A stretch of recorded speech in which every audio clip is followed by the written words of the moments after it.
Hello, everyone, and welcome to the Circle of the World podcast, where we discuss Joe Abercrombie's First Law series. I am one of your hosts, Lord Chamberlain Jeffrey, and here are my co-hosts, Archlector George, and Harrison, the Adeptus Historical. As you know, we're covering The Blade itself, the first book in the original trilogy. We'll be covering Next, Better Than Death, and Sore Thumb on this episode.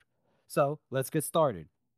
Well, I think first we should inform the listeners that right now Harrison's having internet connectivity issues, so he's doing this on his phone. But we will do our best. We will do our best to make this sound as purdy as possible. Sorry, guys. You know how this not Midwest. I don't know where Oklahoma is, right? It's not in the South. It's not in the Midwest. It's somewhere in the middle of America. It's not the best internet. So You're a southerner. You're a southerner. You're a southerner. Yeah, it's easy for you to say. You fucking East Coast. You fucking Union bastard. Yeah, I'm a Northeaster. What do you want me to do? Well, we just hope that you can please bear with us on that. And also just, again, we want to thank you all for your support.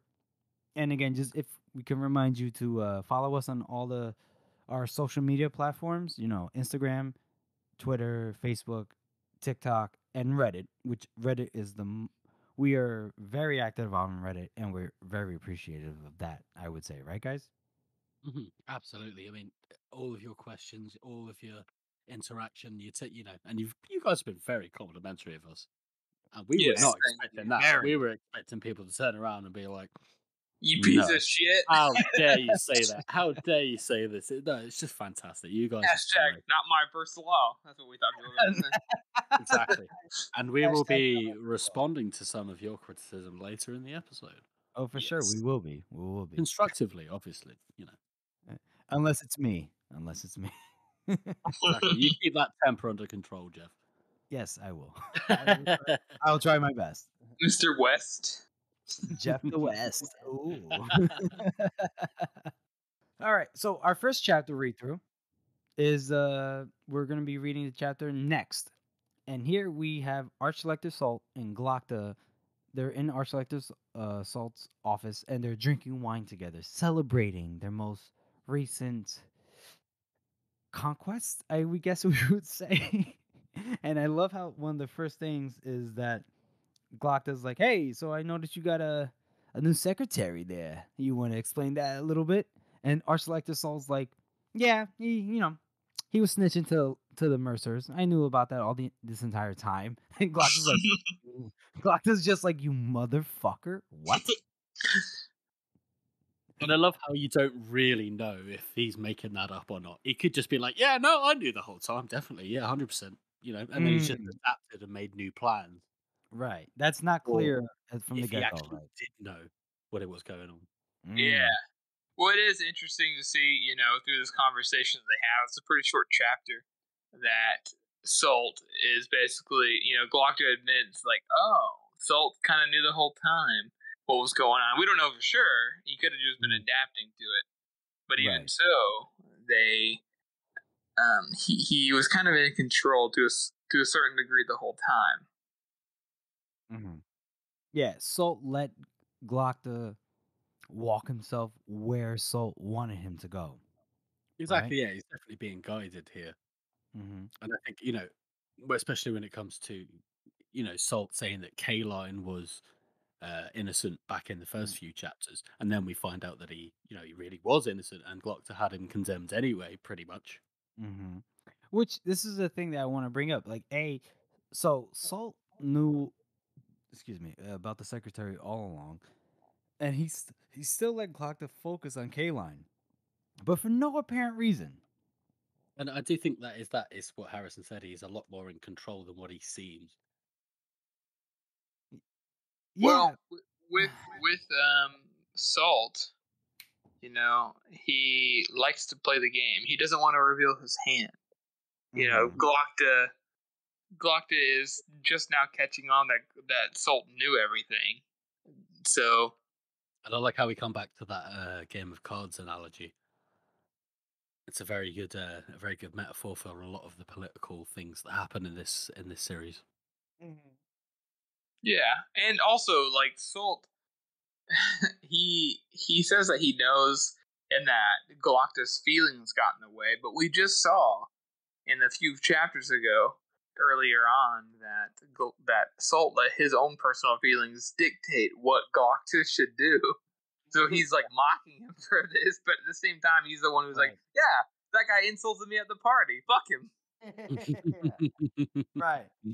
And I like it's the whole rules for thee but not for me, you know. Mm-hmm.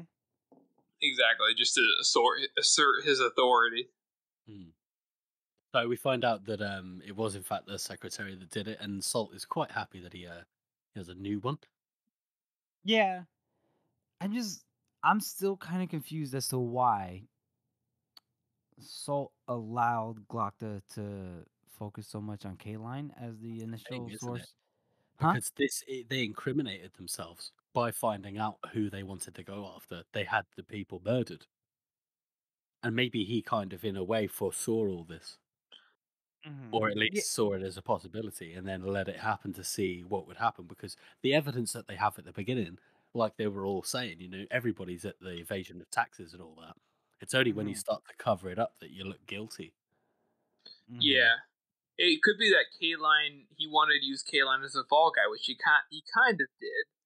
Oh, I see what you mean. And so he went ahead and let Glock to go along those lines, but he wanted to make it known that, K-Line is a good man. He's a man of the Mm-hmm.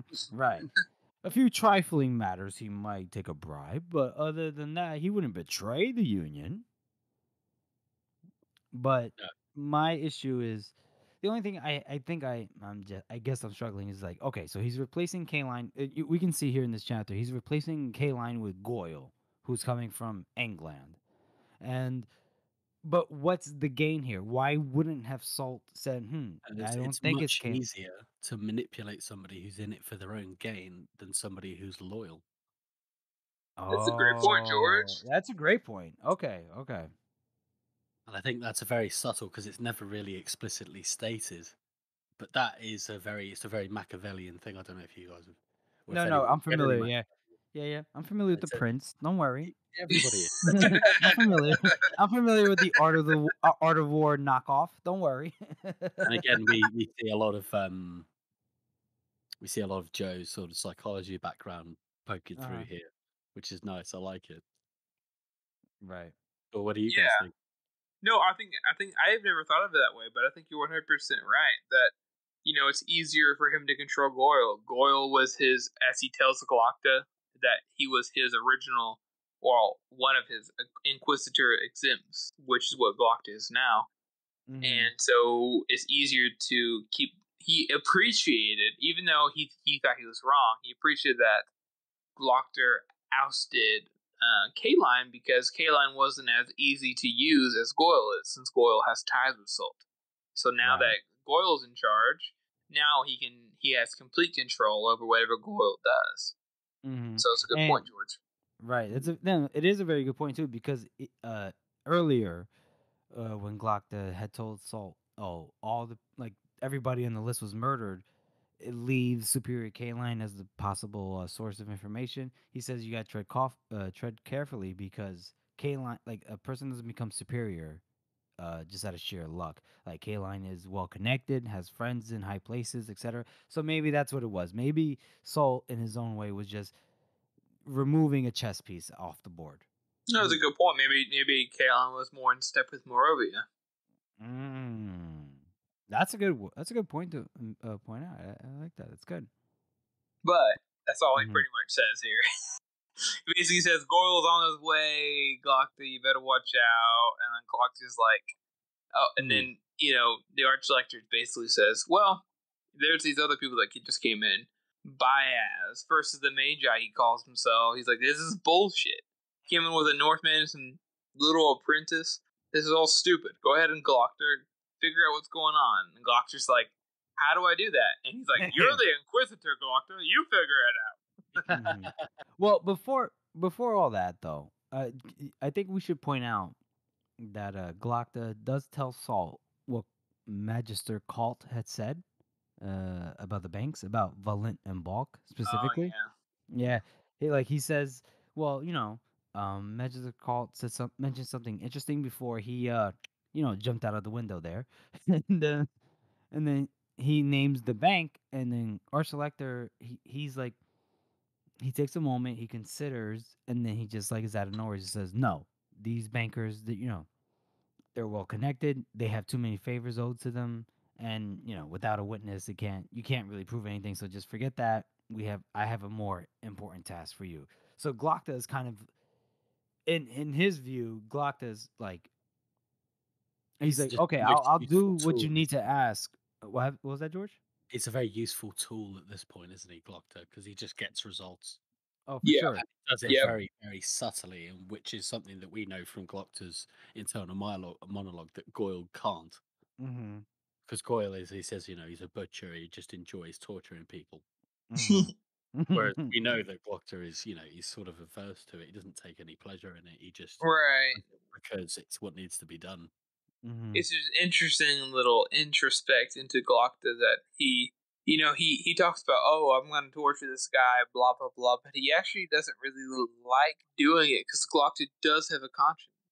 Right. He doesn't like it. Like he cares about the truth. He even says it when he's comparing himself to Goyle when excuse me, Salt was like, "Oh, you're not a fan of Goyle?" And he's like, "He's a jailer. He's not an investigator. He's not interested in guilt or innocence. He doesn't care about the truth. He just tortures for the thrill of it." Which, in a man, it's weird because it's like on one sense, it's like okay, Glockta just cares about the truth, but then on the other hand, when you see how Glockta, even when a prisoner, as we've seen in earlier chapters, is willing to be like, no, I'll tell you everything. He's like, nah, it's too late, son. I'm gonna cut off your fingers. It's like, all right, In that what's case, that was a bit far, but a bit far. Okay, now we we see go on and we move over. George is a Glockta apologist. Okay, George. Okay. I'm not an apologist for him at all. But he's a horrible, horrible, horrible man. Okay, okay, But we okay. love him. We do though. Yeah, honestly, without Pacey, I would like Salt a lot less, but the fact that he's like, Glockta, you crippled, makes it a lot more enjoyable, you know? Get it together, Glockta. Get it together. You're the Inquisitor, Glockta. You Figure it figure it out. out. Figure it out. So, I do have one more note about this, about this chapter, or at least what was said when Salt is talking about, you know, quote unquote bias, and like, oh, he's very convincing. He knows things that he shouldn't know, etc., etc., and he's frustrated. He said that the High Justice seemed a little too pleased about it all, that he's plotting something. And if you remember, at the end of the last chapter with Giselle, Mm, when he looks into the room, when it's Hoff, Salt, and Morovia, they all looked grim except Morovia, and he's smiling. Mhm. And I can't, like, knowing what we know, right? The three of us, knowing what we know about the trilogy, I'm like, why would Morovia be smiling? It doesn't jive with me. Like, is there any I think non-spoilery stuff that you guys can kind of like illuminate me with? just taking into account what we know about the characters, I think that Morovia is sort of looking for any kind of way to get an advantage over Salt. Mm. Because we I know mean, Okay. that these two are basically the big players in the Union right now. Mhm. And Salt, while he's a very hardcore conservative, he wants to keep everything the way things are, and he doesn't want to lose power or share power. Whereas Morovia seems to be a lot more open-minded, and so Mm. he's willing to. I'm pretty sure he's the only reason why they got in the first place. Mhm. yeah. Okay. I mean, Morovia is clearly at the disadvantage, right? Hmm. Salt just took down the Mercers. Salt Oh. is kind of in charge for the most part in terms of like how many forces he has at his disposal. With Mhm. Morovia, yeah, he has the will of the people. Yeah, he has got this or that, the other thing, but he's definitely at a disadvantage. Mhm. Soul has just got a big win. He keeps consistently proving his authority. So I think at this point, like you said, George, he's just trying to get any advantage he can. Hmm. This is good. I like that. I didn't consider it that way, but that's good. Okay. That's why I love Joe's writing with this stuff as well, because the political stuff is mostly unsaid. Mhm. And you all Right. would of the infer it little political yourself. struggles and shifts in power and things like that, the Mhm. characters don't perceive, and because the characters don't perceive it, we don't get told about it. Mm. But it's one of the things that affects the story the most. For sure. I didn't even think about it like that. Good job, George. I like that. I like And that. that's what I mean. You can read between the lines in these books, even though, it may not be completely intentional. The way that Right. the characters are written, they just pour off the book, pour Mhm. off Yeah. the page, Right. The And it's subtleties come with the characters. Yeah. right. And it's on us, the reader, to infer the I don't want to say the intentions, the machinations behind everything. Right. Exactly, exactly. And that's Right. what makes these books so intriguing. Hmm. For sure. Okay. Well, And thank just you guys. before we move on, we want to Hmm. go through. This is Salt also acknowledging that Valent and Bulk are Oh yeah. powerful. They're Hmm. connected, and he Hmm. does not want Glockner to look into them at all. Hmm. Yeah. Yeah. But he did think about it though. He considered it, and then he was like, It does say he nah. seemed to consider it. Yeah, I guess. I guess that So seems. it's an interesting whether he knows or not the things I that mean, Yeah. he's kind of considering the consequences. Salt is all about like Salt's very logical, and Right. so Like he he's doesn't want to push his realizing luck. like, okay, how much wiggle room do we have? Hmm. Because we know that. I mean, without spoiling anything, we know later on that he is against certain forces. Right. So I think right here, I think he honestly, we're meant to think that Salt may be in on it, but there's a Mm. little bit more complexity to it. You know, that I don't. I think that he's being genuine when he says, "No, we can't take them on at this point. We don't have enough favor. We just don't worry about it." Okay. So he wants to accumulate more power, more backing before he can kind of do anything in terms of like going after Valent and Bulk. I think so. Yeah. Makes sense. That makes a lot of sense. Okay. Thank you, George and Harrison, for pointing that out, and wow, shut me the fuck up. I appreciate that. Well, you did Shit, we after. thought next was gonna be a short tag chapter. Hell no. Nuh-uh, nuh-uh. All right, so like I think George, what you were saying is that it basically Salt is pissed off that Bias, this pasty bald motherfucker, came and is claiming his seat in the closed council, and he doesn't believe that he's the actual Bias because who the fuck lives for hundreds and hundreds of years, right? That doesn't just happen. So he's like, he thinks he's a spy, and he tells the Glockta, it's your responsibility to disprove this motherfucker and all his claims, right? Exactly. And because there's no reason to believe that he is real, because as far as anybody in the Union is actually concerned, Mm-hmm. Baez has not been back since whatever he Harold, did to deserve a statue. I right? mean, shit. What would you guys think? Somebody in the what do you call the House of Lords, right? For you, Mm-hmm. No, George. so, no, Yeah, for there is you an guys, open right? seat. George Washington walks up to the White House and is like, right, Yeah, I'm exactly. You'd taking be back like, control. We got it's to fucking sort this shit bullshit. out. Yeah, it's Well, easy for. wait. A better analogy, right? Because George Washington was actually a leader, and in terms of history in the first law, Baez was always just on the side. So, who would be a historical figure that just led on the side? I would posit that Jesus Christ himself, Jesus of Nazareth. Oh my God, are you Oh, of calling it saying that course. Baez is Yeah, Jesus Christ? exactly. That's Well, my to be fair, theory. I mean, honestly, Jeff has a point there, though, right? Like, to American, Jesus Christ, is a fucking hero. Right. And Baez literally made the union with Herod the Great, and then Mm. you Exactly, know, it's sort of like the concept of the creation myth. Yeah. So right? every like culture has a creation myth that tries to explain why their But culture in particular exists in the way that it does. Mhm. but Christianity There's is right. always right. There's always a figurehead. There's always a figurehead. So when you talk about Baez being, he's even to the point where he's got the statue next to the first king of the Union. Hmm. This is sort of like, a historical character because, we've got the plays about him, we've got the plays about Juvens, his master, and we've got the Hmm. mural on the wall in the mansion Mm. where he's actually depicted. Hmm. So to suddenly consider that this person just appears out of nowhere and goes, "Yes, I'm here.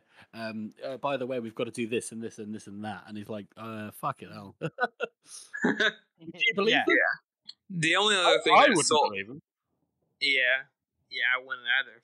I mean, the only other thing that Salt mentions is how, like you guys said earlier, Goyle is going to come from England to replace Keyline, which is significant for Glockter since Glockter's worked with him before and he hates him. Yeah, he's not a fan. Let's just say that. So that's gonna be interesting to see how this plays out later on, which is I think is gonna be cool. Well, we know it's gonna be cool. Oh, it's gonna be so cool. Well, What does Glockter Jeff- have up his sleeve? Jeff, what would you rate this chapter? To be honest with you, I would give this a 4 and a knuckle. Yeah. Yeah. Okay. I think. Yeah, I mean, go ahead. Yeah, not much. Like, what can I say about it that what we haven't already talked about? You know? Yeah. I'm gonna give it a 3-3. Not that it's a bad chapter, obviously. Like we said before, none of Joe's bad chapters chapters. are bad. It's just like this is a really short chapter. Not a lot happens. The only thing that's really like, oh, okay, is that you realize that Soul is in charge. That's about it. Everything else is kind of just filler. Not that he made it to be filler, but it really is just kind of like, okay, yeah, got it. So that's, I mean, it's fine. It's an adorable chapter, but that's about it. You know, George. I think I'm gonna have to give this one a 7. Whoa! Holy shit! He's the contrarian now. I'm proud. I'll wear that proudly, right? Okay.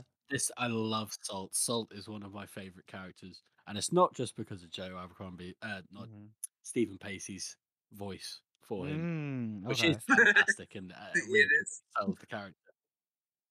I feel like I know this guy, like in your workplace, and no, just like in like everyday life, I see aspects of this person everywhere.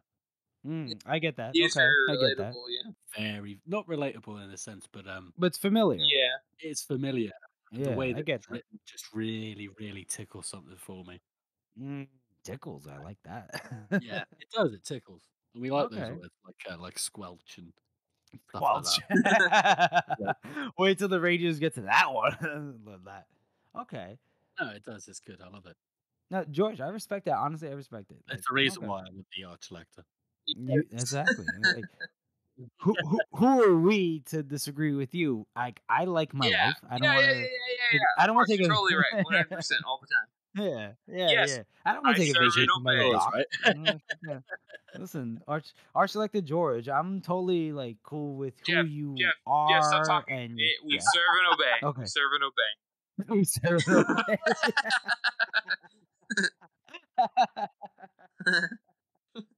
Oh, that's great. I love that. All right. Well, then moving on, we'll do our question of the week. And this one has a bit of a caveat with it. Right, guys? Yeah. We had a gentleman message us on Reddit when we posted that episode 6 came out. Mm-hmm. And he had something to say. He basically said that our consensus of Logan may have been a little narrow, that we all believed that he was kind of self-serving.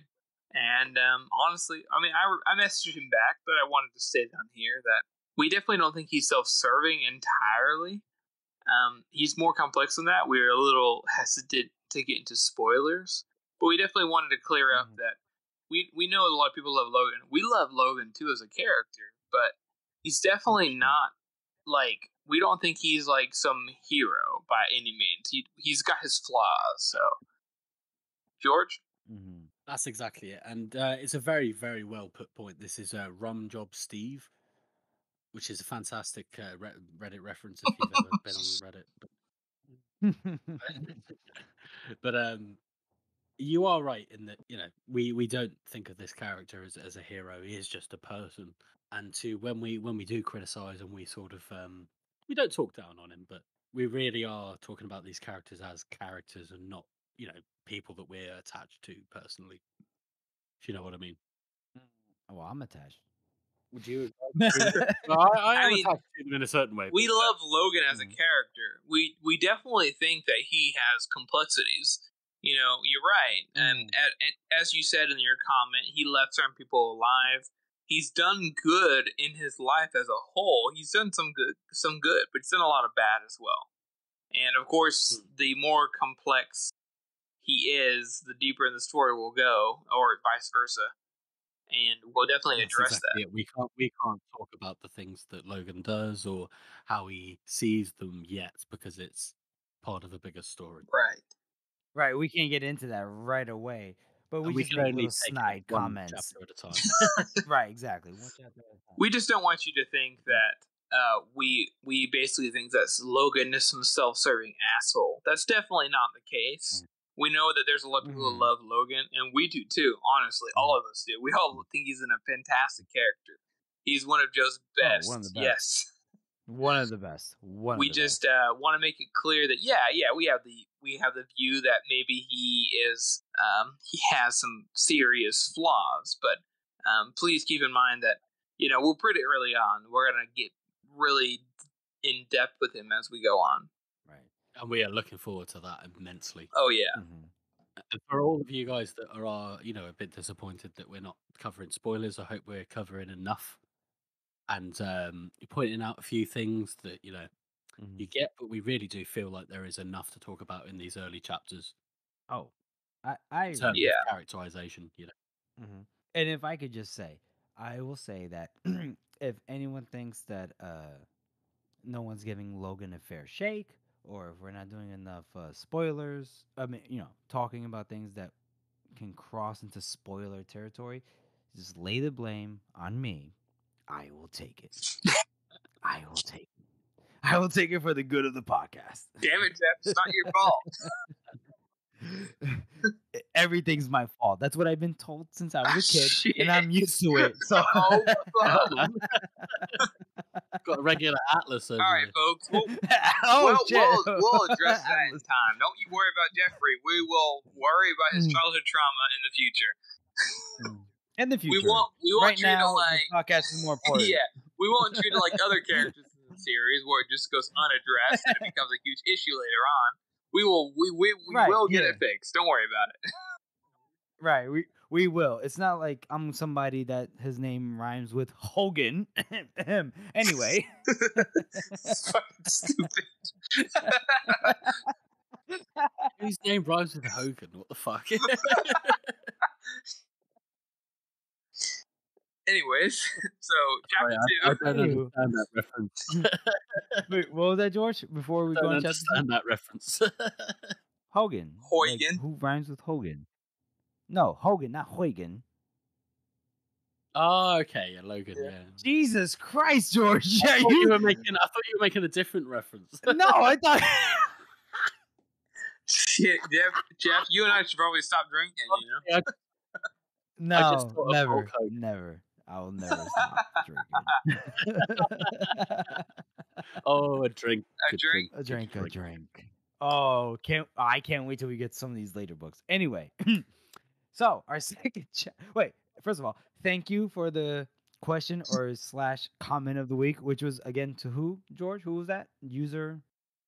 So we have user Rum Job Steve to thank for that of a little bit of criticism, which is great. We like criticism. We're never going to just tell you to fuck off, which I did last episode. No, dude, honestly, I don't even think.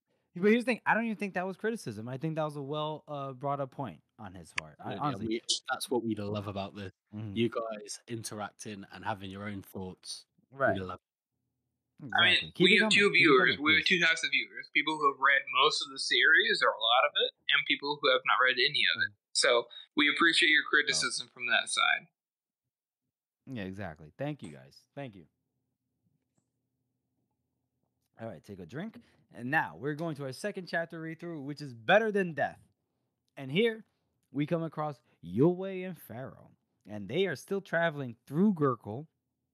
And from what we can grasp from the beginnings of this chapter, we can see that they're heading towards Dagoska. After we come upon Yulwei in the middle of a conversation with some kind of, I don't know, a New Jersey toll officer or something. He's like, "Hey, what you doing here?" You know what I mean? And he's like, "Yeah, we're going to Dagoska." And Pharaoh not the biggest fan of that idea at all, and would rather remain in Gurkle. They've basically come to like a roadblock, which I don't know how you set up a roadblock in the middle of the desert, but you got to. Well, do it somehow. there's roads, Right. right? Actually, if you think about it, Right. roads are going to be the best way through. It's a well-traveled space. You know where to go. You're not going to get lost in the desert, so you have to travel it. So deserts might be the best place to put a roadblock because what are you going to do? Fucking go around and get lost and die in the desert? Exactly. Like you have to imagine that a roadway would be how do I say Vital. it? Is rare the right word I'm gonna say? Like you're not gonna come across a bunch of roads, if that makes sense. Yeah. Like so you're gonna have checkpoints, roadblocks, whatever you have, and And to be fair, we haven't really had a great description of the environment here. We know that it's a desert, but is it like like sand dune, endless sand, or is it like rocky? Is there any vegetation or anything like that? We don't know anything like that because Joe doesn't like to be overly descriptive. Well, as the Adeptus historical, because I was just gonna say a joking comment. But go ahead, Adeptus. I mean, we know that Kanta is the most populated country or region, continent in the circle of the world. There's a fuck ton of people. So obviously there is plenty of agrarian spaces, but more like it's probably more in valleys and such.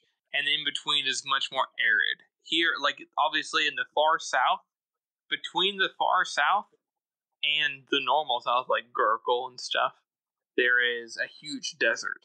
Probably more like the Sahara Desert. That's the Badlands. It is extremely difficult. It's probably dunes upon dunes upon dunes with nothing in sight. As you get more north, there's probably more rocky outcrops with mountains and little things like that. So if I had to guess, it's more arid than it is like sandy in this area. That's complete speculation on my part. No, well, I get that, but I would say what you just described as the far south, the dunes upon dunes would be the Badlands, and that was the case. That's the opposite direction that Yulway and Pharaoh are going, because Pharaoh's originally gonna go to the Badlands, and Yulway's like, nah, bitch, we going this way. So, and in a little bit later on in this chapter, we see that at some point they're not too far from a coastal town. I think you would say a coastal city, guys. I think they're heading towards Dagoska at this point, aren't they? Right, but they're not near there. They're not near there. That's not because how they describe the fortress isn't the same as how Dagoska is described later on. No, but bear in mind. Oh, that is true. That is true. It's not. But the fortress that they see is not Dagoska. It's a separate fortress. That's what I was thinking. I just can't figure out what fortress it's not any specific fortress. It's just a Gurkish fortress. And you would have a lot of fortresses, near the coast, considering that, Gurkle seems to be a very, militaristic sort of society. For sure. It's obviously an empire, so they're subjecting a lot of people. Okay. Subjugating a lot of people, rather.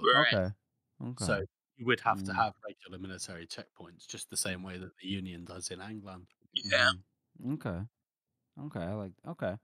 I just want to point out something real quick. When Yulway is talking to Pharaoh about where they're gonna go, they're going to Dagoska, and then from then on they're gonna cross the Circle Sea to Adua, and the Gurkle and Pharaoh. This is my note. Listen, Pharaoh is a straight up racist at this point. She's like, the fucking pinks? Are you serious? Fucking pink. She's a straight up racist. It's like, holy shit, Pharaoh. Oh, la, la, la, la. And the funniest thing is, I like pinks to describe white people better than white. Like, pink, you're right. Us white people, we're pinkish more than whitish. But for some reason. I mean, Buck, we have color. Yeah, exactly.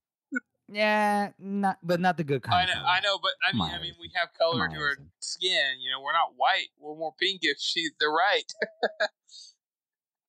She is right. She is right. It even comes up later. I mean, it's not too much of a spoiler to say, but it's Logan asked, like, how do you know that we're pink? And she's like, well, you are, aren't you? She's like, idiot. Yeah, I am. You're fucking pink, aren't you? it's like we're in a tanning bed without the bed. So I, I understand what you mean. And funny that wait, I forgot to say something earlier. When George was like, "Oh yeah, they're in the desert or Badlands, whatever." Like George, come on, really? Let's be honest. What do you guys know about deserts in England? You guys are just Shit, clouds and he's sadness. shooting at you, bro. He's shots fired. I'm shooting, shoots. Shots fired. I mean, I'm pretty sure you were saying in the last episode, weren't you? You know, whenever you go to Mexico, in Oh, Oh, Philly, it's like a yellow tint, isn't it? And then he said the oh, UK is grey, isn't it? So oh, there's no tint. It's just the way it looks. oh, damn! It is just grey all the time. This is So great. you know, Oh, George, this is why George, Joe Abercrombie writes depressing, grim, dark fantasy because because he's he's such a from a Brit. great country. He's just such a Brit. That's why. Mm. George, I thought you were gonna like talk hella shit about New Jersey or something. Oh God, no! Why would I do that? yeah. Oh, because we're already suffering enough as it is. Exactly. You guys are going through some shit, and I don't want to.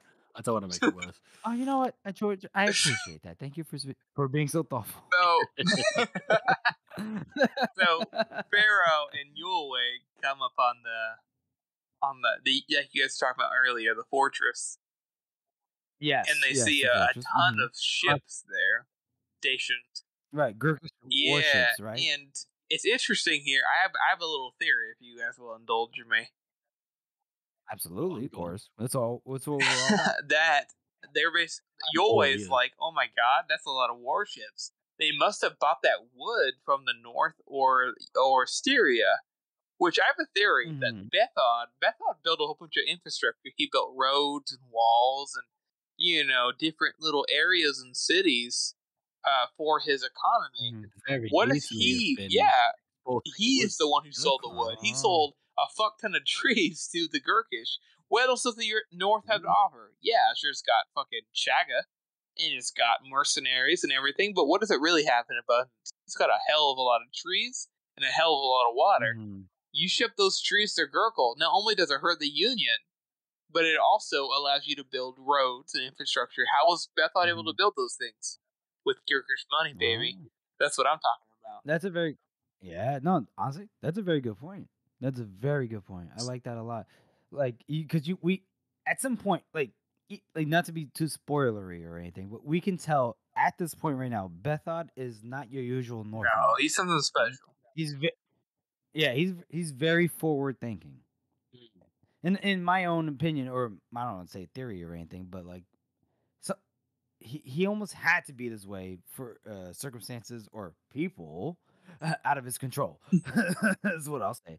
But i- this is a very good move. Like if you're gonna try to increase revenue or expand, how do I explain this? Technological Economic advances. expansions and Yeah, exactly, public exactly. works and developments. I mean, the other thing that you've got to bear in mind is that a lot of the time in these agrarian societies, early on, you have people living in self-sustaining communities where everybody Mm, just feeds enough, just grows enough to feed themselves and sell a little bit on. And mhm, you've got to move on from that to sort of like bigger scale economy Yeah, where you've mhm. got a lot of people growing a I lot of mean, food so that a lot of other people can do other things. Right, which is where agriculture comes into yeah. play at I that mean, we point. know that the And Gurkish have a fuck ton of like gems and gold and stuff. They're in the South. They're where the resources are rich. If it were in modern day, which maybe it will be one day inside of the first law, there's probably a fuck ton of oil there Mhm, too. So mhm. we know that. I mean, think about it. The Gurkish need I mean, ships. The Northmen can provide the lumber for that. So they fucking provide a Right. fuck ton of lumber, build ships for them. And the Northmen get a Mhm, ton of gold, or Bethod specifically. And that allows him to make mm, infrastructure that the North would never be able to do normally. for sure. Mm, okay. so as your way and Farah, I think we should get back on track. Yeah.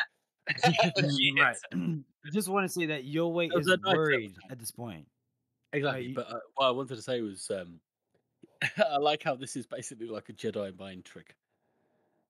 So it's like they're standing right in front of them, and they're talking about how she's wanted, and she's just stood there like, Are they talking Oh about me? yeah.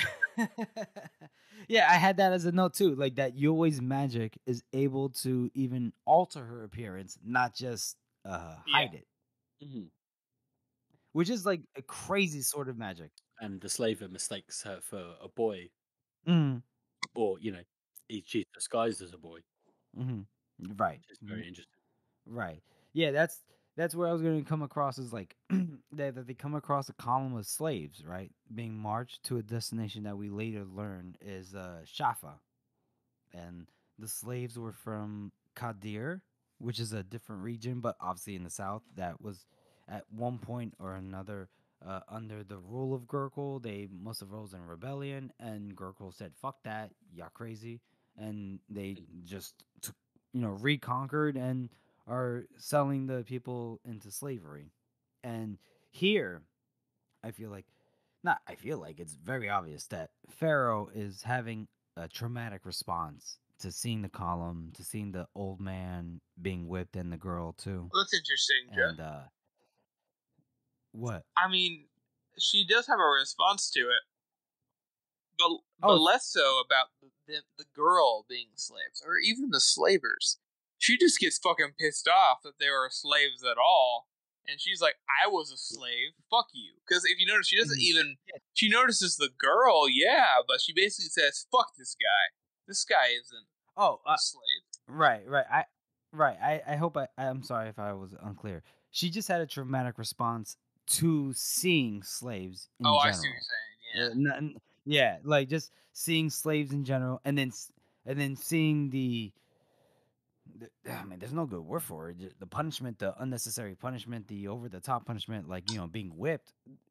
That's taking her back. It's I'm not a I psychologist. love It's very this. armchair psychological kind of thing, but she definitely has PTSD in this. Mm. Do And you know what it's I really mean? comes across in this passage where she describes her need to kill him or just to Oh, absolutely go ape oh, shit on him. oh yeah, And it's dude. just thirsty people will drink piss, salt water, or oil. So great is their need to drink, and having that Mhm, need to hurt somebody, mhm. that is definitely some very strong reaction to abuse and trauma. Yeah. Right. That isn't nothing. No, You I know. mean, if I was a fucking slave and I got raped and shit, I mean, I would probably feel the same way, you know? Like, I can't blame her at Mhm. all. Exactly. You're right. And this is There's why no. I always Mhm. see criticism of Joe as not being able to write good female characters. And I think Pharaoh is just a fantastic, just a Yeah, completely, and the fact that she's a woman does not really factor into it because She's just a person. a human.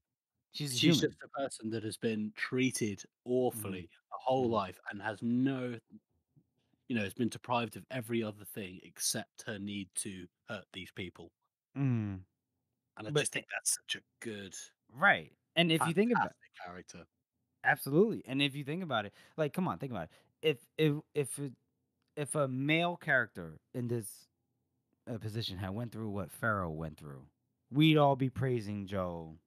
Like, anyone that criticized him for not being able to write a female character would be praising him for the in-depth introspection of someone who's went through trauma.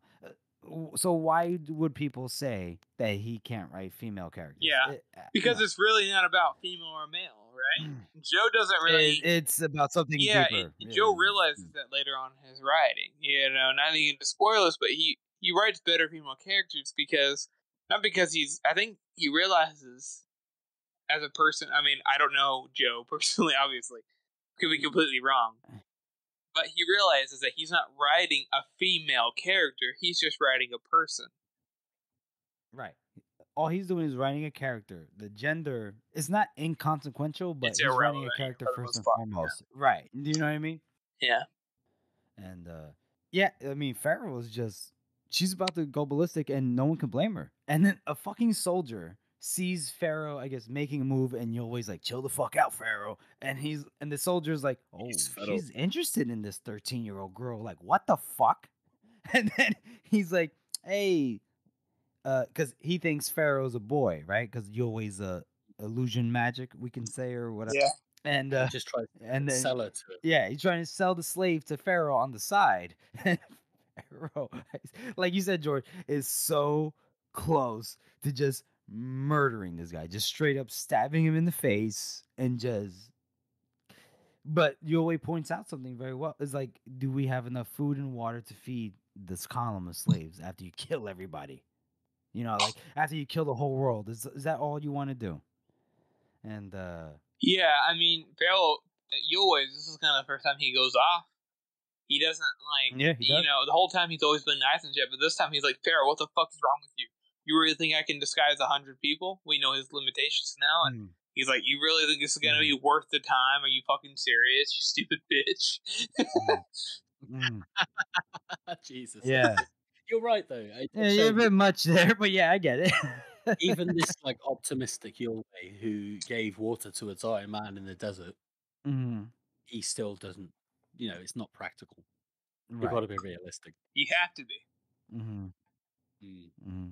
But And then I love this last passage as well, where she's like, where Yulwei turns to Pharaoh and was like, "Well, I am sorry, but it's better than death." yeah. She says, "Well, it's the same." Yeah. Which, I mean, And Yeah. I really like that because losing yourself and not being in control of your own life is essentially a kind of death. Yeah, it is. It is. And I appreciate that like Yulwei was he asked her, he's like, you kill the whole world if you could. Is there anything but killing in you? And she says there used to be. It's like she admits it. sad. Like, can you imagine a happy pharaoh? A happy pharaoh, And Oh, she says I they used want to. to see it. Yeah, but they whip it out of you, and there's nothing left. And then you could just see the shift in his face just from the writing on the page, and then he's just like, "I'm sorry, like for you and for them." And it's just like I don't know about you, but I felt it. I was like, "Oh God, Me Lord." too. Yeah. Ugh. It's tough. And I mean, I love the way that Joe approaches these sorts of topics, and he really gets into the character. He doesn't sort of he doesn't proselytize in the prose or anything like that. Oh, Right. slavery's wrong and all that. He only shows how it affects individuals. Right. The human cost of it. Exactly. Where it could be really easy to turn around and just do like a little soliloquy as the author to the audience and go, "Oh yeah, slavery is really bad because blah blah blah blah blah." Right. Which is like, yeah, Just we just know shows that it goofball. exactly, But yeah, and he just shows it as it is. exactly. No. Very good point, George. Very Good good point, point, George. George. Harrison, you want to say something? I was just, no, I agree completely with George that that's how it works. I mean, he said it perfectly. There you go. What are you How gonna do? how would you guys rate this chapter? Harrison, you want to go first? Sure. Man, I would rate this chapter probably. Honestly, I'm gonna say a five out of 9 fingers. I know I did that in the last episode as well for 5 out of 5, but this is a very average chapter. I really like the development of Kanta as a whole. The soldier that comes up to him, he's like, it's like, well, you got to make a living, like he's not an asshole. He's just a human being. This little girl is terrible, but it's also she's a human being. Everybody feels very real here, and I appreciate that. But it's just kind of development. That's all it really is. It wasn't like that first time that we saw Pharaoh, and we got this intense revelation about her in such a short period of time. Instead, we kind of just get some more development on the world and the way she thinks and the way Yulwei handles situations. So it's a good chapter for sure, but it's decidedly average for me. Okay. For me personally, I think I would rate this a 6 and a knuckle. To be honest, I think I like this better than the initial introduction to Pharaoh, Really? just because. Yeah, you know what it is. You get introduced to Pharaoh, right? When you first get introduced to her, she's this. I don't want to say cliche, but she's this tough woman that takes no shit and is incredibly badass, right? And then at the at the very end of that chapter, there's a brief paragraph or sentence about how she's upset how like this group of soldiers can have a family life as compared to her. But it's here where we get a really in-depth look as to Why she is that way. why she Right. is that way. Thank you, George. And Mm. like the how do I say this? Not the loss, because loss ain't the right word. The her humanity was stolen from her, and we The get to see injustice of it. that. We get to see the repercussions of that here, and that's why I like this. Like, not, I mean, no one likes a chapter about slavery, but like this chapter for me, but this chapter was it just, I don't know, that especially the last part where she's just so struggling to kill. Like think about it. Like the previous chapter, right? She, oh, she wanted to kill that one guy because he had a kid on the way. Ooh, but like that was it. And then think about it. He was just, all he was saying is like, I don't want to catch Pharaoh and I have a kid on the way. Whereas this chapter, a slaver, which is something, a person, a archetype, a stereotype that she's very well familiar with from her, from past dealings, is telling her, because he doesn't realize that that's Pharaoh, is saying, I'll sell this person, which is actually not a person, it's an object in his eyes, to you for whatever marks. And I'll make you a deal. I'll drive it down. Okay, you're driving me down even though you're not talking. Like for her, it's probably just triggering all these like layers of traumatic responses on very infinitesimal layers that I don't even she can't process properly. And the fact that she doesn't just stab him in the face, I think we gotta commend Pharaoh for that, and I do. And Yeah. I mean, just the fact that she admits that like they they just tear it out of She you. admits, Yeah. and it's probably for the first time because she's probably had nobody else that Mm. hasn't been through this experience with her. Mm-hmm. So when she finally admits this, it's sort of like the first healing moment Mm-hmm. Well, it was the, when you finally admit, That's what that it you should be. admit. That's what it should be. she Yeah, she yeah. is the first Yeah. time, kind of like with the first time we saw her, right? We saw her actually confronting herself. It's kind of the first time she actually has to deal with the issue of slavery, with the trauma of that. Rather than just Right. smother it down with violence, she actually has to confront it again. It's another aspect to her Mhm. personality that she has to confront, and Mhm. we get to see how she deals with that. Mm. Yeah, she just collapses. I know what you're talking about, right? Mm-hmm. Exactly. And I Mhm. think for that reason, I think I'm going to give this one an 8 out of 9. Whoa! I've been George. very generous this episode, but Holy shit! this one really does deserve it. I thought I was generous, but I'm an idiot. Go ahead, George. Tell Yeah. us some more. Just for everything that you've been saying, like this, that is so you can read between the lines so much with what Pharaoh is mentally going through, even though she doesn't have the same kind of inner monologue that Glockta does per se. Or Logan. She's still just through her body language and the way that she thinks about some things. Mm-hmm. It's just incredible. Yeah, It is. and I love Pharaoh so much. She's such Yeah. a good She's great. character. It is interesting, right? Because Galacta is still self-aware that he admits everything.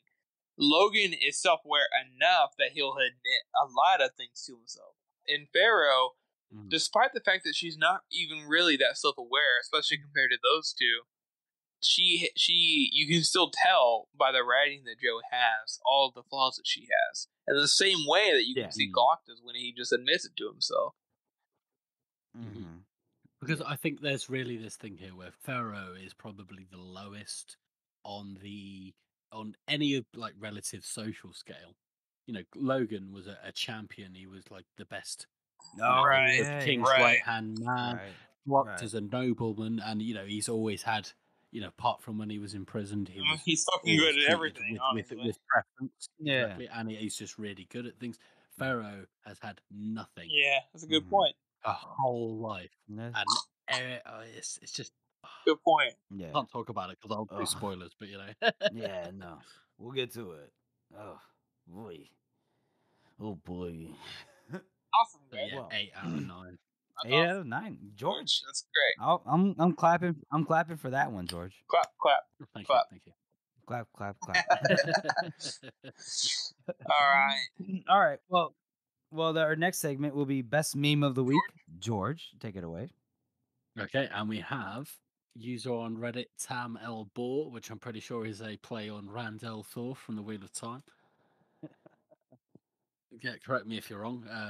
And That we'll put the link in the description. And once again, please do not look at these if you are currently reading through the books with us, because they will ruin the whole series. yeah, they'll I spoil mean, it. they're awesome, right? Tamil, But they're more for our yeah, people who have read the series, Mhm. honestly. Everybody right, who's read these exactly. series and knows what we're talking about when we reference some things. You look at these memes; they're really good. Tamil Boar is a cool person too. They really supported us when we were starting the podcast. So, Absolutely. I mean, you mm, had a lot of interaction with us, and we've enjoyed it, so it's good. It's good. mhm. There you go. All right, so there's our best meme of the week. It'll be in the show notes if you guys want to check it out. If anyone does not care about being spoiled or has already read the books, why not? So, moving on to our next and a final chapter read through, which is Sore Thumb.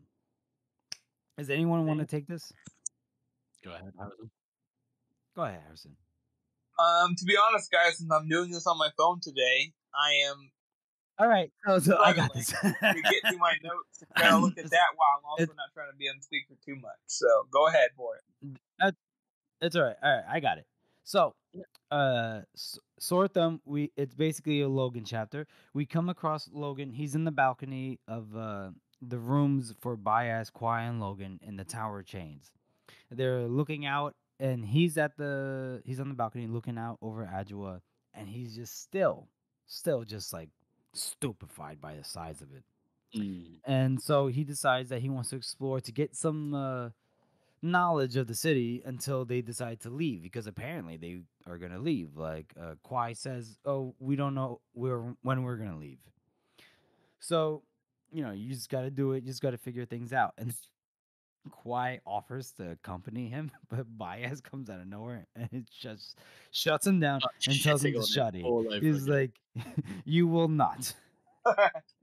And I love it. This just continuation of Bio shitting on Shitting on Kwai. Poor all the Kwai. Well, time. again, You're he not says, doing well he's enough. like, even for you, this is fucking lazy. Like, as in, he's a piece of shit, like, he sucks ass.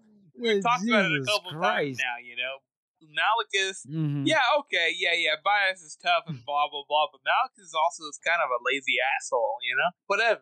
He is. He is. I Right, don't for think sure. so, because they come into a new city. They've been on a boat for however Exactly, many he could have weeks. spent this at whole August. time on the fucking boat studying, and he fucking hasn't. Or maybe I being know, sick. yeah, Jesus, yeah. Harrison. Be kinder, Harrison. You sound like Bias. Yeah, right? Yeah, something you want to tell us, Hashtag Harrison? Bias Jesus is Christ. Your right title should all be the first time. of the Magi. Baez is right. Hashtag. That's being Man, included last on the time you guys were like, Instagram you know handle. what, Harrison, you're right. Malicus is a little You're shithole. And now you guys are like, no, Malicus is great. He's all right. I like how Harrison's calling this out, and he's honest, and he's like he's truthful about it. He's not lying. I mean, I That's like great. Malicus, honestly, but Jesus, the I know, guy's I do lazy too. as fuck. He's lazy, but at the same time, we can admit that Bias is just not in a good mood, since apparently the close council doesn't necessarily believe that Bias is who he says he is. That's why Bias is like he doesn't even like talk. He's just like, yeah, sure, he's out. He just goes back into his room to read because, yeah, I mean, You do not want to displease the Magus. you don't want to displease the Megas. And then right here we see that Baez is kind of like just looking over the city. He's glowering, however you say that word. And he's just like, these fucking cunts. I gave them everything. I gave them all this, and this is how they repay me. These assholes with their notions of freedom or what have you. He's Yeah, like, and I come back here. I love this whole tirade that Bias Yeah. goes on, and we really see more and more of how ruthless he is.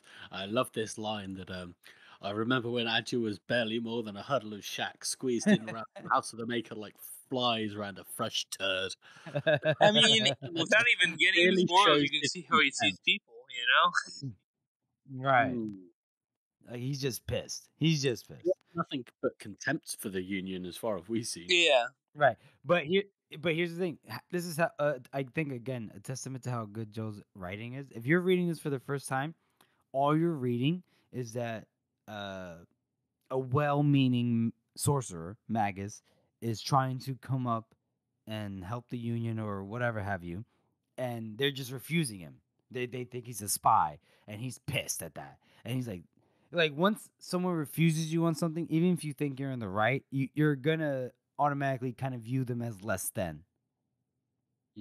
Does that make sense? Yeah. Like, you view Absolutely. them as like these fucking idiots, especially for a person who's been around for a long time, who can explode a branch. Apparently, you know, A he can branch. just take lavender. He could just take lavender and turn it into fire. It's like, what? Oh yeah, I get that. Absolutely. Yeah. So, I mean, I get that, and I do like the picture where Logan's just like, oh, I feel the what do you say? He's like, he felt the sensation that there's a thing where, like, Logan was like, oh, I know where this is gonna lead. Like, he feels like Baez about to lose his shit. Oh, he feels the tugging on his guts like he The does tugging with, on his guts. I'm trying yeah. to find it. I know Yeah. it's here So somewhere. basically, because Bias An gets pissed off, unpleasant creeping sensation. right? Wait, what was that? Wait, repeat that. I'm sorry, guys. It's Logan felt the unpleasant creeping sensation that seemed to always accompany the old wizard's displeasure. Yeah, that's his Okay, willpower. You know, it's because it's just like oozing out of him because he's just pissed off at the fact that he's not welcome. Exactly. And so I love how Logan's like, "Fuck this, man! I'm out of here." Yeah, he's out. slipping out the door. He's just like, I'm just gonna tiptoe backwards. I and can not look, imagine but like I'm Bias out. sitting on the balcony, just still talking as Logan like creeps out the door slowly. He's still just But talking. he does say, right? But he does say, be careful. This place is crazy, but the people are crazier still. Yeah. Ooh, you know. And so then he heads out, and then he sees. This is one of my favorite things. A couple things. I'm sorry, guys. That Logan knows when to leave, depending on his mood. At least Bias's mood. And the second thing was that, like, Logan's like, "Hey, so what's this that's being built?" And this person's like, "Stands for seating." And Logan's just like, "Those are two different verbs. What?" Because clearly Logan does understand the language. Right. He doesn't But fully he doesn't- comprehend it. Exactly. They're sort of like you're making it's two very vague words, like stands. Why is it called a stand? Yeah, it's like he's like, and he's Yeah. like seating, and he's like standing and seating at the same time. What the fuck? He's like, "That doesn't make sense. There, this guy's crazy. I'm gonna get out of here." But it's almost philosophical. Yeah. When he turns around, it's like, oh, how can something be standing and sitting at the same time? And basically, he leaves Bias and goes to explore the city. And this is where he runs into the workman, and the workman's like, "Yeah, I'm making stands." And he's like, "What?" And he's like, "Seating." And he's like, "How can it be both?" Yeah, and then he just backs away like the guy's crazy. He's like, "Oh, this guy's speaking. He's speaking riddles. I gotta get the fuck out of here." And then he goes onto a walk and he sees this lavish garden. This. Oh, wait. But I know what you're gonna say, but can we talk about right before that though? On. Because he's just walking. It says broad lane, so we can assume middle way, Kingsway, whatever. And then he just looks at the statue of the first of the Magi. And one of my favorite things is like, the first of the Magi had gained some weight since it was sculpted. Too much good eating at the library, maybe. Yeah. He's like, And then he looks at this random guy and he just points at him. He's like, "Bias. Yeah, I know him. He's a friend of mine." And the guy just I forget about that part every time. Yeah. And the guy's just like, "What the fuck?" I was like, "Fuck off, mate." He's like, "Oh God, I'm out. Bye." And then he sees Giselle running past him. Yes. He sees And I love Giselle. this little sort of cameo. He just kind of runs through. Yeah.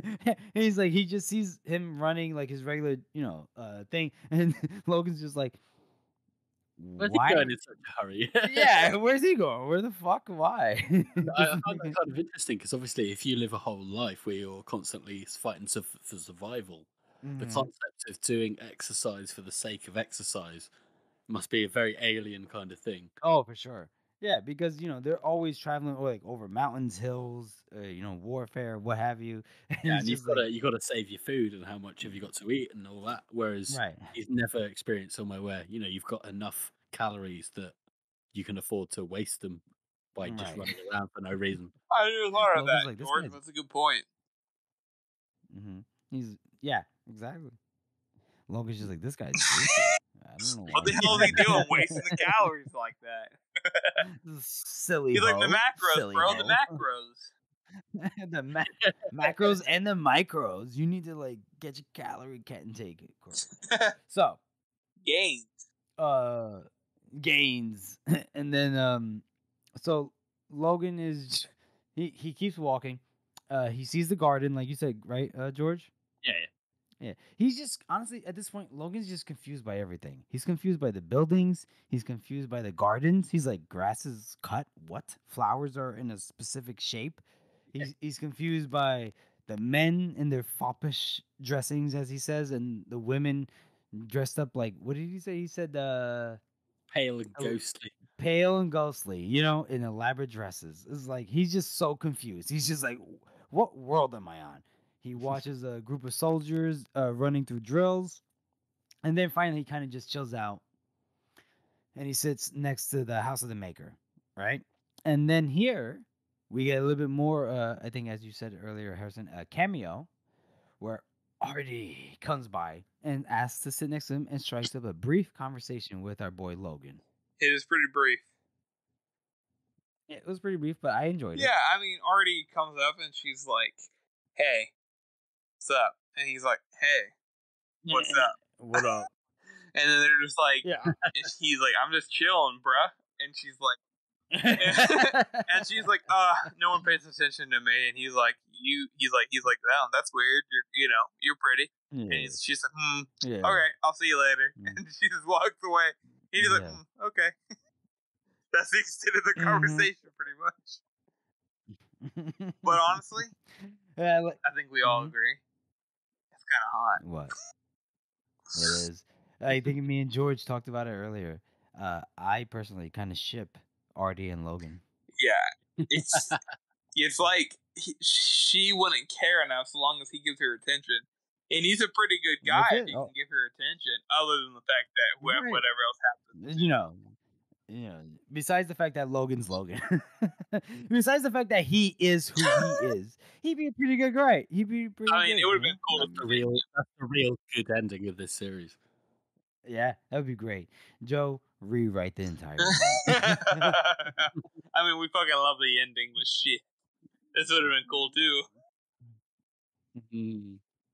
Well, right before, actually, I want to clarify something. So he sat down. When he sat down near the house of the maker. At least he sat down where he can like get a good look at it and see that the enormous shape is just cut out dark against the blue sky. There's no plant life or anything growing within the cracks of the bricks, the blocks. What else? Cluster. Like this is one of the few times we get a description of the house of the maker, right? Besides the fact that I fucking hand drew a goddamn logo of this fucking thing. But anyway. It's a fucking fire one too, Dude, it was insane.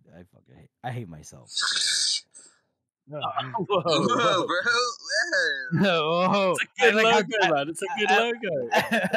I'm We sorry. wouldn't I fucking like how use it if George it jumped in. wasn't a good logo, you fucking idiot.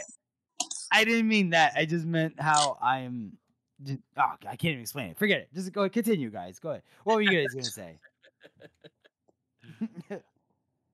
I think we were just going to move on. Oh, okay. We'll move on. All right, then. No big deal. So they have their little chat.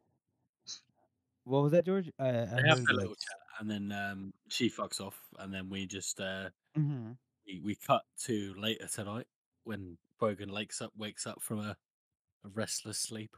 and he needs Mhm. to take a piss, which is Yes. something that happened to everyone in the world. Everybody. You know what it's like to wake up in the middle of the night and you really need a piss. Oh, for sure. But this place has some Mhm. strange customs. They've actually got functioning toilets, Disgusting. Mhm. which are very disgusting because you just, it's just wood and stone that's just covered in shit. Mhm. Yeah, so Logan wakes up in So, the middle of the yeah. night, right? Like you said, and then he's like, man, I gotta take a shit. And so he goes up into the living room and he's like, man, where the fuck was that place again? Oh, yeah. Where's the bathroom? Yeah. And he sees a pot and he's like, fuck it. I'm just gonna go take a shit in this pot. What are they gonna do? And he takes out this pot, he puts it underneath his ass, and then. Well, I think he's gonna piss at this point, not take a Oh, shit. so. But before he Harrison, does, you're getting a little too excited there. though, he hears a woman's Uh-huh. voice. Ooh, It calls a out to him, woman's voice. Logan. Oh, Logan. And he turns to the window. He sees some kind of figure there.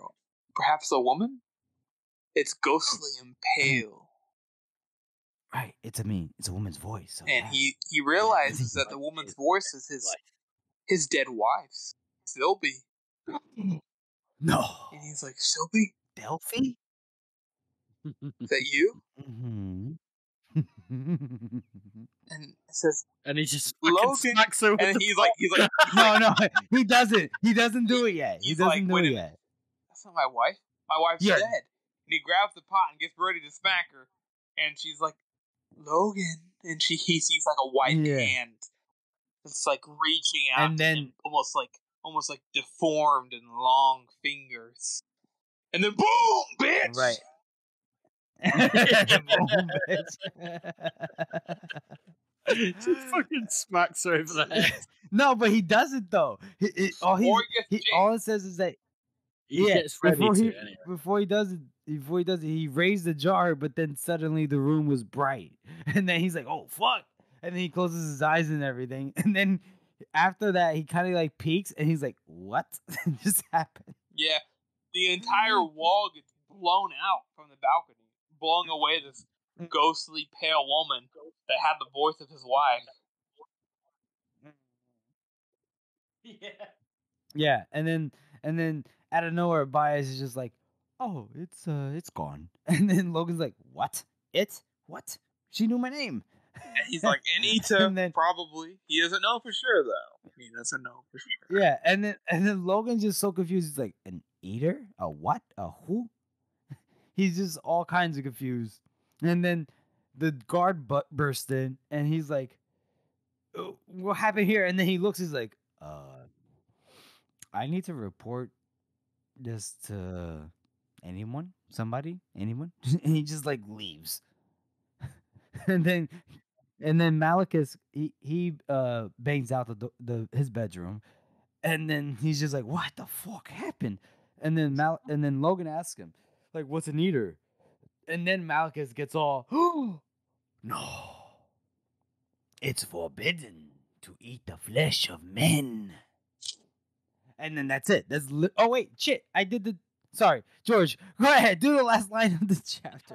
No, don't worry about I it. didn't even realize I did it. You take that one. Don't worry about it. Oh no. Oh no, George, you gotta do it just for my sake. Even if I'll edit Come on, it out. George, you give gotta us do the it last just for me. line. Go ahead. Give us the last line. Malachus, what's it, Ether? Quiet's head snaps around to look at Logan, his face grim and pale.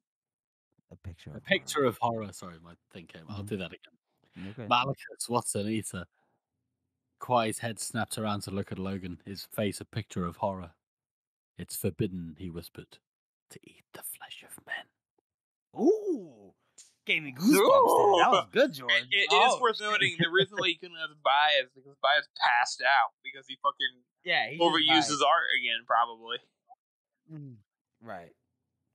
He overextended in a way. Which, I mean, to be fair, if it was an eater, we don't know what it is though. If it was an eater, I would have fucking gone. I probably would have overextended my power as well to get it the fuck out of there. Exactly. Get the fuck out of here, bro. I'm trying to sleep. Exactly. Just a few notes on this chapter before we get to the rating and everything.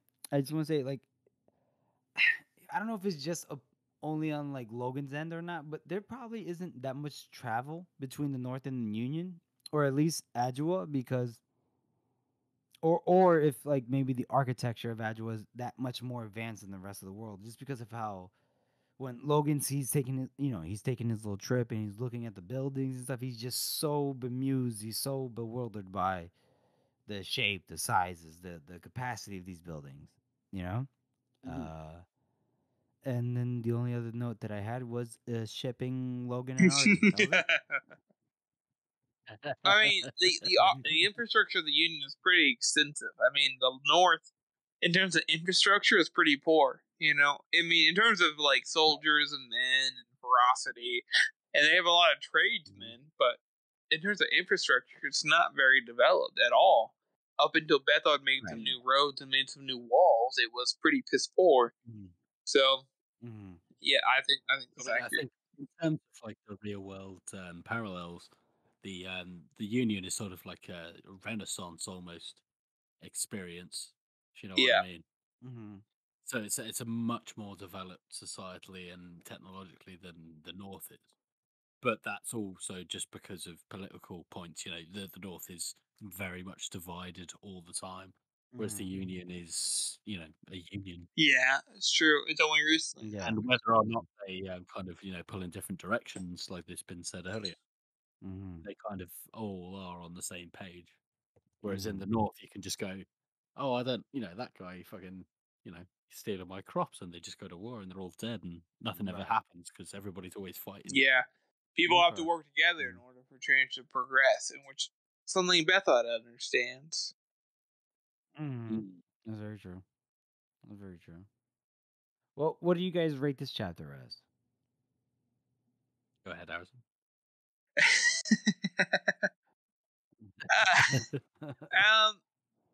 I'd say I give this one a. Oh, it's a difficult one, isn't it? Because I do like Logan's perspective on seeing Adua and seeing it on his own and untroubled. So I think I'd give this one a 5 out of 9. Okay. And I do like the setup for what's to come as well with the scene at the end. Yeah. George? I mean, Jeff, sorry. I would say 5 out of 9 as well. I mean, just like if the first two, like, I guess you could say, breaks in the chapter is just him either deciding to or actually exploring Adua, which is cool, and then we get kind of like an idea of what Adua looks like. We get more description of the House of the Maker, that kind of stuff, but nothing really moves. And then the most exciting thing is like this unknown intruder in the rooms at the end. So a 5 out of 9 for me. I'm gonna also go for a 3 and 3 again. I know, madness, for 5 out of 5. It's a decidedly average chapter, but it is really cool to see this other aspect of something magical. Bias, it says probably an eater, but we don't know for sure. And it is really cool to see like our characters interact with each other. Logan and Artie, and it's very realistic for Logan to walk around the city being kind of confused and dismayed at what's going on. Yeah. It's not an amazing chapter. If it wasn't for that last part, it'd probably be lower. But the fact that it does have this magical, like, kind of a creepy, cold feeling, it ups it for sure for me. So definitely 5 out of 9. There you go. It's a good one. I like that. I really think Pacey's delivery on this scene as well at the end, with the apparition or whatever it was appearing, it's very, very good, and it really sets you in that tone as well. For sure. I like that a lot. Well then, let's move on to our next segment, which is our character spot. Do we have a character? We do. Oh. It is Arch Lecter Salt.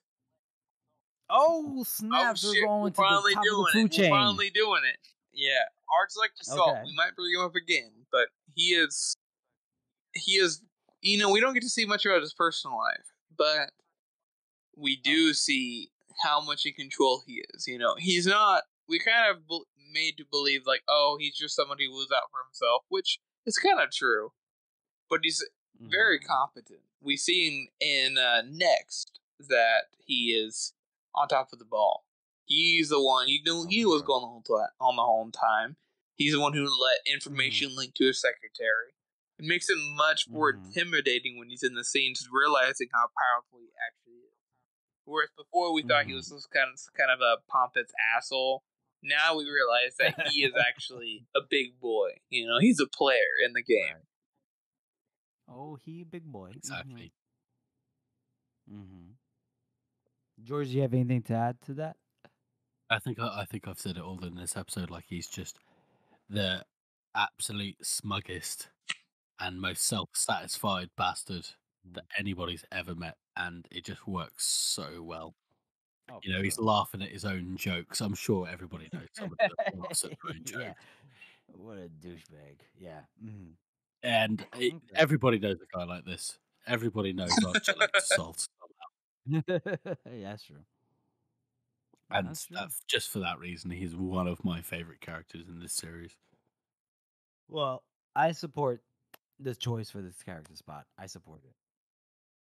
Good job, Thank guys. you, Jeff. That means a lot. Thanks, Jeff. We'll see you next time. That's our show, everyone. We want to thank you for listening and supporting this podcast. This is a passion project for the three of us, as you all know, and your support really does mean a lot to us. Join us next week as we cover questions and nobility. And as always, follow us on all our social media. It's Circle of the World Podcast, except on Twitter, where it's COTTW Pod. And send us your submissions, your questions, and your memes wherever you can find us, and especially on Reddit, where we are Circle of the World Podcast. And if you guys haven't already, please subscribe to our podcast on Apple Podcasts, Spotify, Google Podcasts, or wherever else you listen to podcasts on. And please rate and review this podcast as it helps to spread our reach. Thank you all again for listening. It is forbidden to eat the flesh of man.